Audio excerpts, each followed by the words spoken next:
Emma Carter woke to the sound of her neighbor's dog barking at something in the driveway, and when she pulled back the curtain, she saw it for the third time in 2 months. Her mailbox, the same black metal box her late husband had installed the summer before he passed, was lying on its side with the door bent backward like a broken jaw. The post was cracked. The little red flag that once stood proud to signal an outgoing letter was snapped clean off and lying in the grass like a fallen soldier. She stood there in her robe with her coffee going cold in her hand, staring at the wreckage, and for a long moment she simply could not understand how anyone could do this to a person 3 times and still call it an accident. She had moved into Maple Hollow Estates 3 years earlier, after the funeral, after the house in the city had become too quiet and too full of memory. Her husband Daniel had spent his final years dreaming of a slower life, a house with a real yard and a front porch where they could sit together in the evenings. And though he never lived to see it, Emma had bought the place anyway, telling herself it was the closest thing she could give him to a promise kept. The mailbox itself had been one of the last things he ever built with his own hands.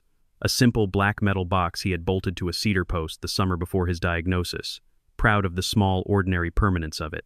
Emma had never told anyone that, not the neighbors, not the board, not even David on his morning rounds. It was simply hers to carry, a quiet thread connecting an empty house to the man who had once filled it.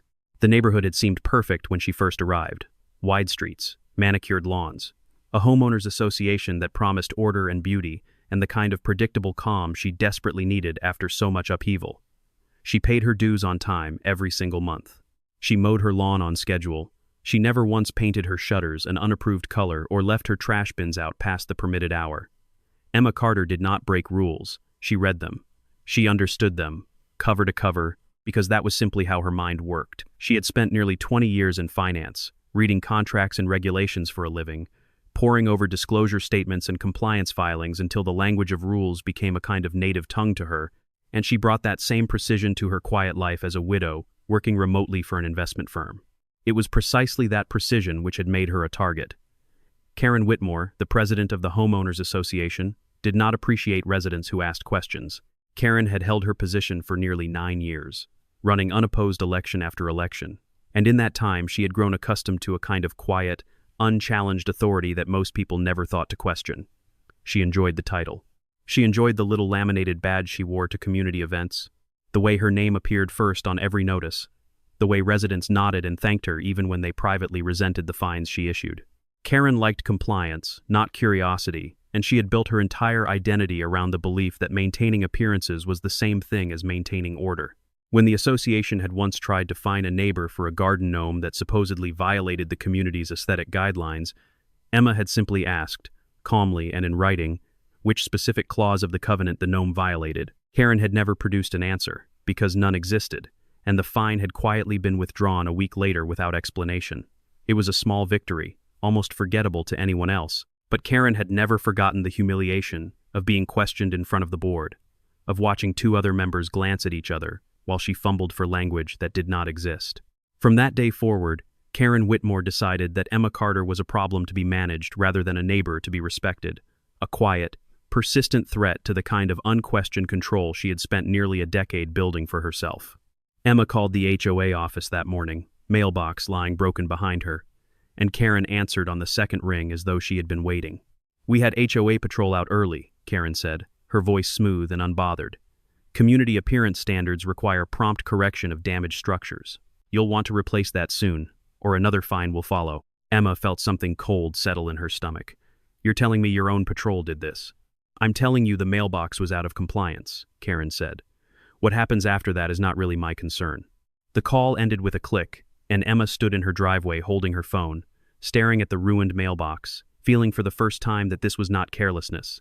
This was deliberate. She walked back inside and pulled up the footage from the small camera mounted above her front door, a camera she had installed after a string of package thefts the previous winter. She stepped backward through the early hours of the morning until she found it. At 5 o'clock, in the gray light before sunrise, a white SUV with a small magnetic decal reading HOA Patrol rolled slowly to a stop in front of her house. 2 figures stepped out. The video was grainy, the angle imperfect, but she could see enough. A shape swung something toward the mailbox. Metal struck metal. The vehicle pulled away less than 90 seconds later, headlights fading down the quiet street, leaving behind nothing but broken metal and a woman who was only beginning to understand what she was dealing with. The following week, the damage escalated in a way that left no room for ambiguity. Emma had replaced the mailbox herself, spending a Saturday afternoon setting a fresh post in concrete, hanging a new box, straightening the little flag. 4 days later, she woke to find the door pried completely off its hinges. Someone had spray-painted a crude warning across the front of the box in red letters that read simply, "Not approved." The little flag, again, was gone. David Ross had been delivering mail on this route for 11 years, and he was the one who found Emma standing at the end of her driveway that morning, staring at the vandalized box with an expression somewhere between grief and fury. David was a careful man, the kind who noticed things other people missed, and he had noticed a great deal in recent weeks. He set his mailbag down and studied the wreckage with a frown. "This isn't normal, Emma," he said. "Mailboxes get old, they rust. Sometimes kids knock them down with a bat for fun. But this, 3 times, always after your box has just been repaired, that's not vandalism. That's a pattern." He told her something that afternoon that she had never known, something that would change the direction of everything that followed. A mailbox, once installed and in service to receive mail, is considered federal property under the jurisdiction of the United States Postal Service, and interfering with it is a federal offense. It does not matter who owns the land it sits on. It does not matter whether a homeowners association believes it has the authority to regulate appearance. No private entity, David explained, has the legal right to damage, remove, or tamper with a receptacle used for the delivery of mail. Only the Postal Service itself has that authority. Emma spent that evening at her kitchen table with her laptop open, reading through United States Postal Service regulations with the same intensity she once applied to reviewing financial disclosures. She read about obstruction of mail.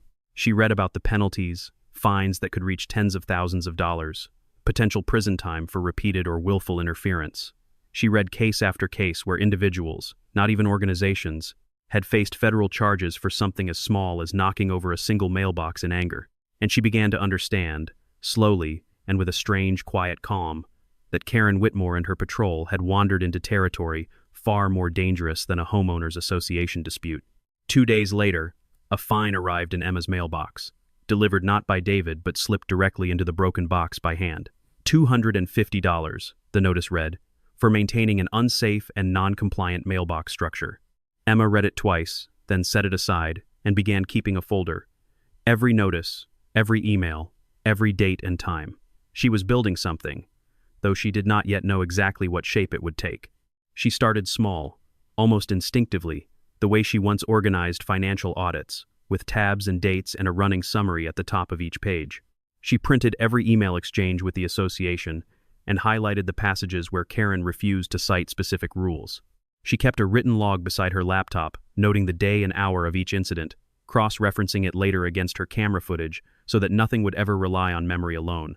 Colleagues at her firm, used to seeing her produce flawless quarterly reports, would have recognized the same meticulous hand at work here, except this time the subject was not a company's finances but her own quiet, deliberate campaign to prove that something in her neighborhood had gone badly wrong.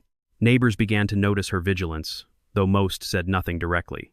An older man 2 doors down, a retired contractor named Walter, mentioned in passing one afternoon that his own mailbox had been dented the previous spring, though he had assumed at the time it was simply teenagers passing through with a baseball bat. Emma asked him, gently, whether he still had any record of it, a photograph, a repair receipt, anything at all. Walter admitted he did not, and the two of them stood together in his driveway for a moment, both quietly recalculating just how long this might have been happening before anyone thought to look closely. The camera above her door captured the next incident with startling clarity. It was a Tuesday morning, overcast, quiet. The same white SUV pulled up. This time only one woman climbed out, moving with the brisk confidence of someone who believed she would never be questioned. She wore a bright orange vest with the words HOA Patrol stitched across the back, and in her hand she carried a hammer. Linda Hayes, the self-appointed captain of the neighborhood patrol, swung it twice against the side of the mailbox with the casual violence of someone swatting a fly. The footage was crisp enough this time to show her face clearly, to show the small, satisfied smile she wore as she climbed back into the vehicle and drove away. Emma watched the clip 4 times that night, and each time her resolve hardened a little more. She composed a formal email to the Homeowners Association the following morning, polite in tone but precise in language, the kind of writing she had spent her whole career perfecting. She requested a written record of all citations issued regarding her mailbox. She requested the specific covenant clause under which the fines had been assessed. She requested the names of the individuals who had performed the inspections and any corrective actions. She asked, directly, whether the association had authorized physical interference with postal receptacles, and if so, under what legal authority. Karen's response arrived less than an hour later, 4 sentences long, dismissive in a way that suggested she had not read the email carefully at all. The association was not obligated, Karen wrote, to explain its enforcement procedures to individual homeowners, and continued questioning of board authority could be viewed as harassment of volunteer staff. At the monthly HOA meeting that followed, held in the clubhouse under fluorescent lighting and the smell of stale coffee, Karen brought up Emma's emails in front of the full board and roughly 30 attending residents. She characterized Emma as a difficult homeowner who refused to maintain her property and now wished to weaponize bureaucracy against volunteers, simply trying to preserve the neighborhood's value. A few residents nodded along. Others, Emma noticed, looked uncomfortable, glancing toward her with expressions of quiet apology they were too afraid to voice aloud. Linda leaned toward Diane Brooks, another patrol member, during a lull in the meeting, and Emma, seated only 2 rows behind them, caught the tail end of the exchange. Linda's voice was low but not quiet enough. "Just knock it down again," she murmured. "Eventually she'll get tired of paying for a new one and she'll do it right." Diane laughed softly and nodded, then lifted her phone and recorded a few seconds of Karen speaking at the podium, the same phone she used, Emma would later learn, to document nearly every patrol outing under the guise of neighborhood beautification. A woman named Patricia Nguyen, who lived at the far end of the cul-de-sac and rarely spoke at meetings, caught Emma in the parking lot afterward and admitted quietly that she too had lost a piece of mail the previous month, a birthday card from her mother containing a modest check, and had simply assumed it had gotten lost somewhere in transit. She had never once considered that someone in her own neighborhood might have taken it. Emma thanked her, asked if she would be willing to write down the date, and added Patricia's name to the folder she was quietly building at home, a folder that was beginning, piece by piece, to look less like the private grievance of one widow and more like the outline of something much larger. Emma left the meeting that night and drove straight to the hardware store. She purchased a second camera, a higher resolution unit with night vision and cloud storage that could not be tampered with or deleted from a local device. She mounted it discreetly beneath her porch eave, angled directly at the mailbox, wired to record continuously and back up automatically every few minutes to a remote server. If they were going to keep coming, she decided, she was going to have absolute, indisputable proof of everything they did. The new camera did not have to wait long. 8 days later, it captured something far worse than vandalism. Linda and Diane arrived together in the middle of the afternoon this time, brazen in the daylight, clearly confident that no one would ever review the footage closely enough to notice. Linda opened the mailbox itself, reached inside, and pulled out 3 envelopes. She flipped through them, tossed 2 back inside carelessly, and slid the 3rd into her jacket pocket. The 2 women exchanged a few words Emma could not make out, laughed, and drove away. Emma sat frozen at her kitchen table, replaying the clip again and again. This was no longer property damage. This was theft of mail, a federal crime with consequences far graver than anything a homeowners association could threaten her with. She thought of the envelope Linda had taken, wondered what it contained, and felt a cold certainty settle over her that this had gone far beyond her own front yard. She did not have to wonder for long. Within the same week, Emma discovered that a letter from the Internal Revenue Service, one she had been expecting regarding a routine adjustment to her quarterly filings, had never arrived. A notice from her bank regarding a new debit card, sent to replace one reported lost, also never arrived. And most alarming of all, a court notice related to a small civil matter she had been handling for her late husband's estate arrived nearly 3 weeks late, its envelope creased and slightly torn, as though it had been handled roughly and then left somewhere before finally being delivered. Emma called the local Postal Service office and explained everything, calmly, methodically, with dates and descriptions ready. She was transferred twice before finally reaching someone who took the report seriously enough to escalate it. David, when she mentioned it to him during his next delivery, confirmed that he too had noticed irregularities along his route in recent months, more than he had first realized. Several households reporting missing mail that he could not explain. The case was assigned 2 weeks later to a postal inspector named Michael Grant, a quiet, methodical man in his mid-40s who had spent nearly 2 decades investigating crimes against the mail.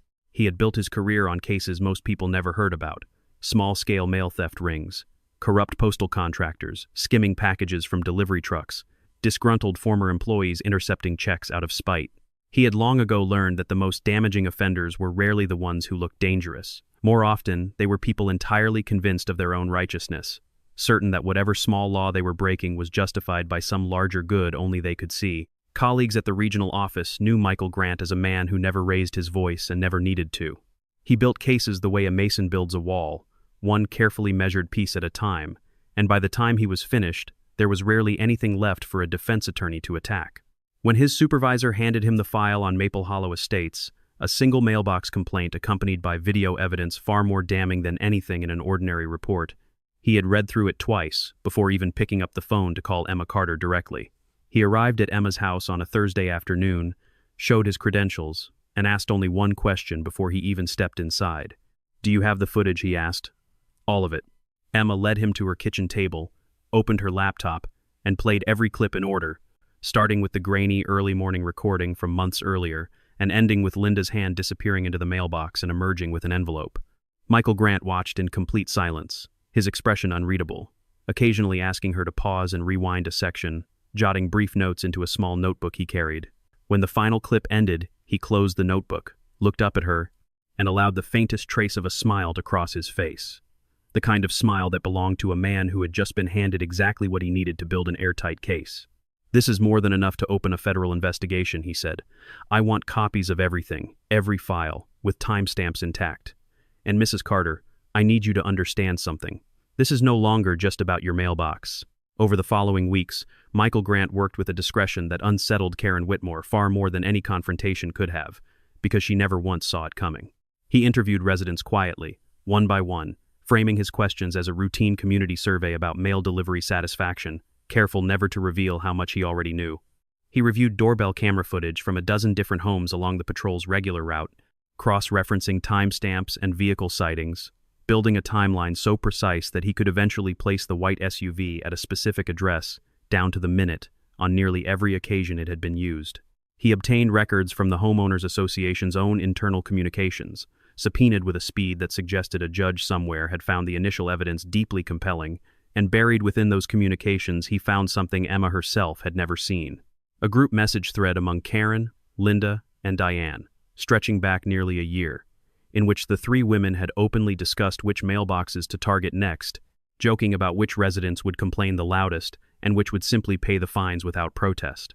Michael Grant read that thread more than once, sitting alone in his office late in the evening, and felt the particular, quiet satisfaction of a man watching a case build itself.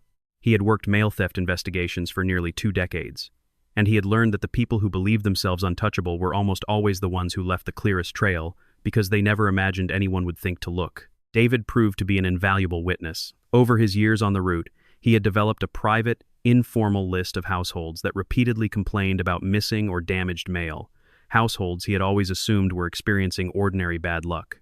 When Michael Grant showed him a map of confirmed HOA patrol activity, David's private list matched it almost perfectly. 11 different homes, 11 separate patterns of interference, dating back nearly a year before Emma had ever noticed the first crack in her own mailbox. Karen, meanwhile, remained entirely unaware that any of this was happening. She continued running her patrol with the same confidence she always had, convinced that her position as HOA president placed her above meaningful consequence. During this period, the association's community page featured a cheerful post celebrating the volunteer efforts of the HOA patrol, praising them for keeping the neighborhood beautiful and orderly. The accompanying photograph showed Linda standing proudly beside the very hammer she had used to destroy Emma's mailbox, grinning at the camera as though she had done something worthy of celebration. That photograph, uploaded publicly and never taken down, became one of the most damning pieces of evidence in the entire investigation.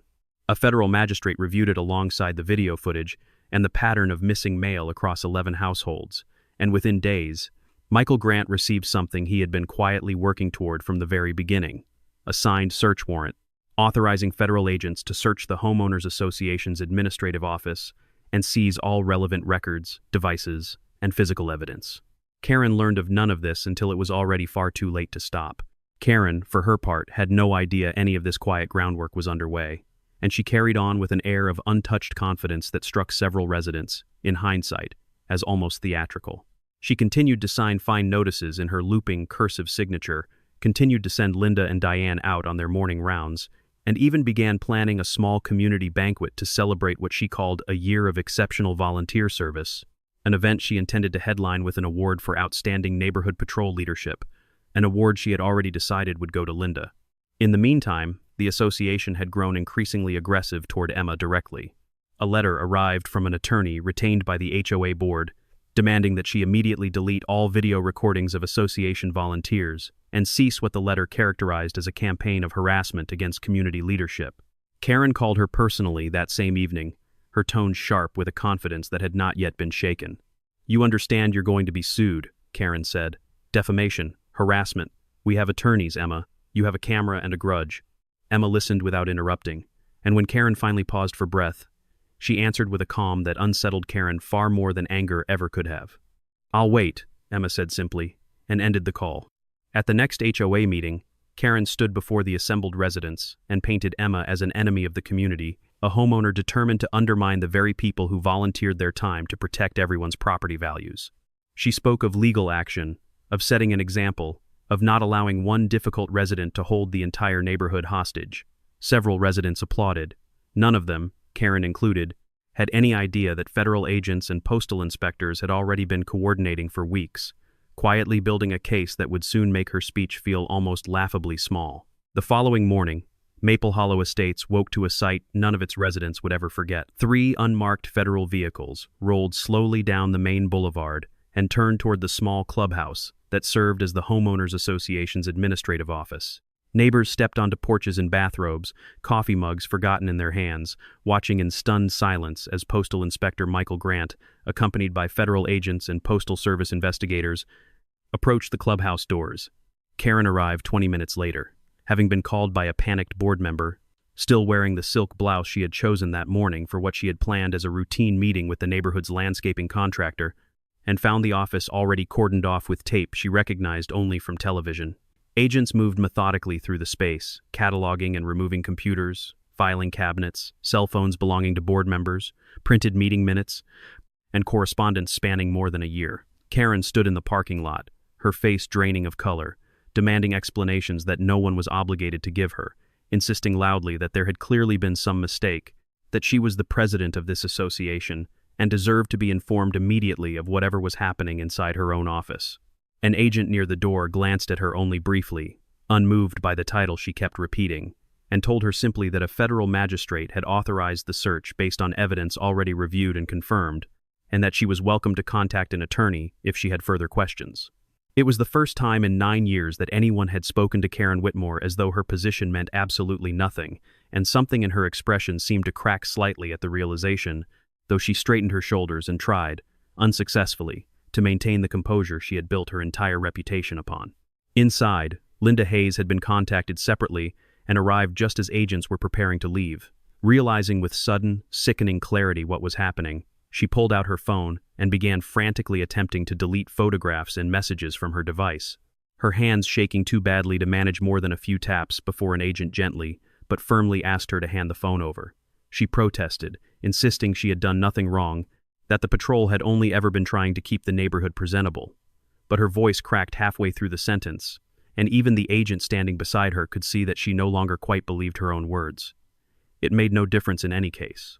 Every file she attempted to erase had already been backed up days earlier, preserved in full by investigators who had anticipated exactly this reaction, who had seen the same panicked, futile deletions play out in dozens of prior cases, and had long since learned to plan for them in advance. Diane Brooks, contacted at her own home a few streets away, offered no resistance at all.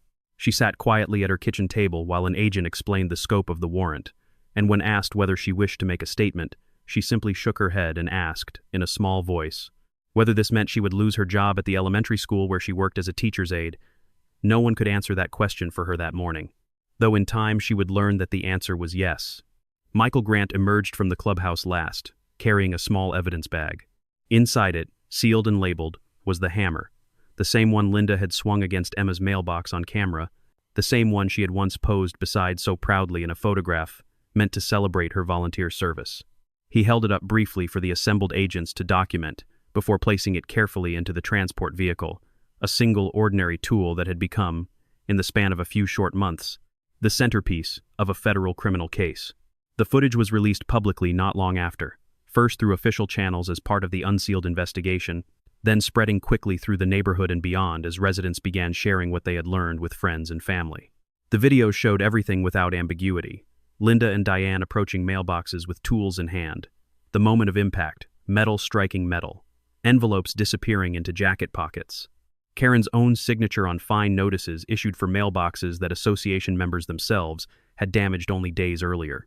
Once the truth became public, more residents began coming forward, many of them realizing for the first time that missing packages and delayed bills they had quietly attributed to bad luck were part of a much larger pattern.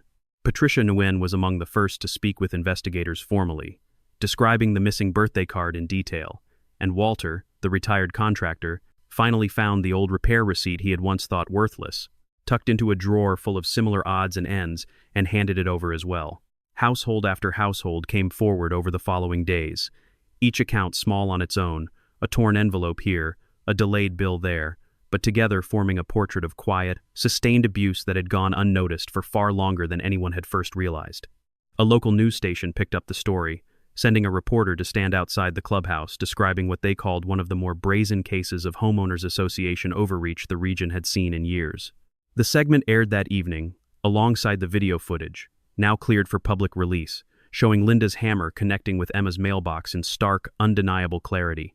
Karen, questioned briefly on camera as she left a legal consultation, offered no response and hurried to her car, her carefully maintained composure completely gone, and the brief clip of her retreating figure would go on to be replayed on the local broadcast for several nights afterward, a small, unglamorous coda to years of unquestioned control. Michael Grant requested one final, formal meeting with the full HOA board before charges were finalized.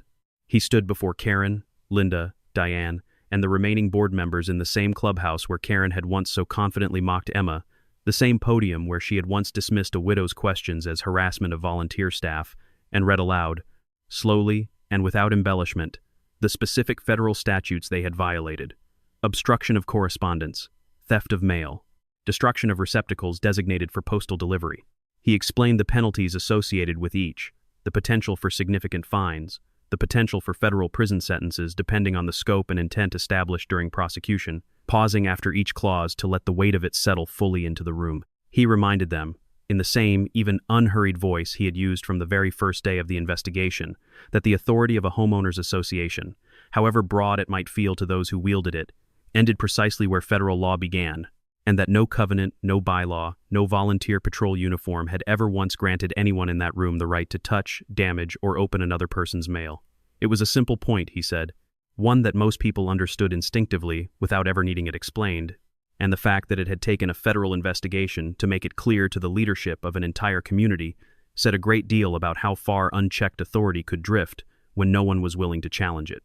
No one in the room spoke. Karen, who had spent months insisting that her authority as HOA president placed her beyond meaningful consequence, sat in silence and finally understood, far too late, exactly how wrong she had been.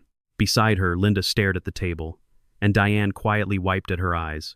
And for the first time since the patrol had begun its quiet campaign of intimidation, the three women looked less like the confident enforcers of neighborhood standards, and more like exactly what they had always been underneath the vests and the clipboards: three people who had mistaken a small measure of borrowed authority for something far greater than it ever was.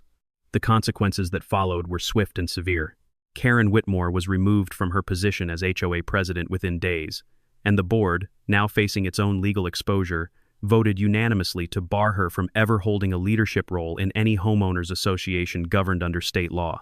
Linda Hayes and Diane Brooks were both terminated from their volunteer patrol positions and referred for federal prosecution, facing charges that could result in significant fines and possible incarceration depending on how the case ultimately resolved in court. The homeowners association itself became the target of a civil lawsuit filed jointly by Emma and several of the other affected residents, seeking damages for the destruction of property and the emotional toll of months of harassment. The association's insurance provider, upon reviewing the evidence, declined to cover the resulting liability, citing willful and intentional misconduct that fell outside the scope of any standard policy, leaving the association's remaining members to face the financial fallout of decisions they had never been part of. Through all of it, Emma found no particular satisfaction in watching Karen's downfall. She had never wanted revenge. She had wanted, simply and stubbornly, for the rules to mean something, for the law to apply equally, regardless of how much confidence or authority someone carried into a room. When a reporter asked her outside the courthouse whether she felt vindicated, Emma considered the question carefully before answering. "I just wanted people to be able to receive their mail safely," she said. "That's all this was ever about." In the weeks that followed, Karen, stripped of her position and facing mounting legal bills, called Emma directly, her voice hollow and stripped of its old confidence. She asked, almost pleading, whether Emma might speak to the prosecutor on her behalf, whether she might say something that could soften what was coming. Emma listened without malice, without triumph, and told her gently that this was no longer something either of them could control, that the choice to involve federal law enforcement had never been hers to make in the first place, only the consequence of choices Karen herself had set in motion long before Emma ever picked up the phone. Life in Maple Hollow Estates slowly began to settle into something calmer in the months that followed. The Postal Service replaced every mailbox that had been damaged across the 11 affected households, installing sturdier models at no cost to the residents, a small gesture that nonetheless meant a great deal to people who had spent the better part of a year feeling unprotected in their own driveways. The Homeowners Association held new elections, and a modest, soft-spoken retired schoolteacher named Robert Ellis was voted in as the new president, promising a more transparent and accountable approach to community governance. Among the very first policies the new board adopted was a simple, unambiguous rule, stated in plain language so that no future patrol could ever again claim confusion about its meaning. No HOA representative, under any circumstances, was permitted to touch, damage, or interfere with any resident's mailbox. Michael Grant visited Emma's house one final time after the case had largely concluded, not in any official capacity, simply to thank her for the diligence that had made the entire investigation possible. He stood on her porch, glanced at the sturdy new mailbox standing straight and undamaged at the end of her driveway, and told her something she would carry with her for a long time afterward. "Most people stay quiet," he said. "They assume nothing will change, so they let it go. You didn't." Emma looked past him toward the street, where David was making his way down the sidewalk with his mailbag slung over one shoulder, moving from house to house with the same steady patience he always had. When he reached her driveway, he paused, smiled, and slid a single envelope into her new mailbox, closing the little door gently, the small red flag standing upright and untouched for the first time in what felt like a very long while. Emma stood there for a moment, watching the quiet street settle back into its ordinary rhythm, sunlight falling evenly across freshly cut lawns and undisturbed mailboxes up and down the block. No sirens, no hammers, no white vans arriving before dawn to undo whatever peace the neighborhood had managed to build for itself. She thought, standing there, that it was a strange thing, how something as small and ordinary as a mailbox could become the exact place where the limits of power were finally tested and found wanting. Karen had believed, for a long time, that authority granted through a homeowners association bylaw meant something greater than it actually did, that a title and a clipboard could somehow place her above the same laws that governed everyone else. She had learned otherwise, in the end, in the most public and unforgiving way possible. In the months that followed, Karen sold her house and left Maple Hollow Estates entirely, unable to bear the weight of walking past neighbors who now regarded her with a mixture of pity and quiet contempt. Linda faced a lengthy period of probation alongside a substantial fine, and her name, once printed proudly at the top of neighborhood newsletters, became instead a quiet, cautionary tale that other associations across the region would reference for years afterward whenever a new patrol program was proposed. Diane, whose involvement had always seemed more a matter of easy company than genuine malice, lost her position at the elementary school despite her attorney's efforts to frame her role as minor, and she spent a long time afterward telling anyone who would listen that she had never meant for any of it to go so far, though by then there was no one left particularly interested in listening. Robert Ellis, the new HOA president, invited Emma to serve on the board's newly formed oversight committee, a position created specifically to ensure that no future patrol or enforcement program could operate without clear, written authority and a transparent appeals process. Emma declined at first, wary of becoming entangled in the very kind of institutional power that had caused her so much trouble. But after some thought, she agreed to join for a single term, reasoning that the neighborhood deserved at least one voice on the board who understood exactly how easily good intentions could curdle into quiet abuse when no one was watching closely enough. Emma closed her front door softly behind her, leaving the street outside quiet and undisturbed, the kind of quiet she had been searching for since the day she first moved into Maple Hollow Estates. No one, she thought, not a neighbor, not a board, not even a president with a laminated badge and a self-appointed sense of authority, stood above the law. It had taken a broken mailbox, a patient postal carrier, a careful federal inspector, and one woman who refused to simply let it go. But in the end, the truth had found its way home, exactly where it belonged, carried, as it always had been, by the quiet, stubborn people who simply refused to look away.